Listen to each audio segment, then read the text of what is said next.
Gubernur Aceh yang baru, dengarkan jerit hati kami. Rakyat kecil yang lelah menanti keadilan berdiri. Kami serahkan harapan bukan untuk dihianati, tapi untuk dijaga dengan jiwa yang tulus dan bersih.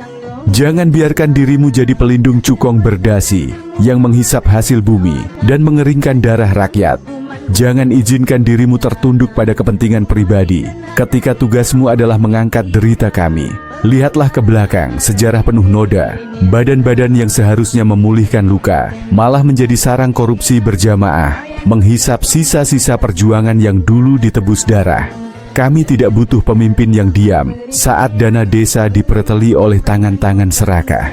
Kami tidak butuh pemimpin yang bungkam ketika keadilan diperdagangkan di atas meja perjamuan. Gubernur, jangan jadikan kursimu batu pijakan untuk mereka yang hanya tahu menumpuk kekayaan.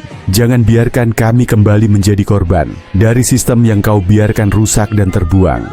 Aceh membutuhkan tangan besi yang jujur, yang mampu mencabut akar-akar kejahatan. Berdirilah di garis perjuangan rakyat, atau kau akan jatuh di mata sejarah dan Tuhan. Waktumu hanya 5 tahun, dan harapan kami tidak selamanya sabar. Buktikan dirimu sebagai penjaga kehormatan, atau kau akan dikenang sebagai pengkhianat perjuangan.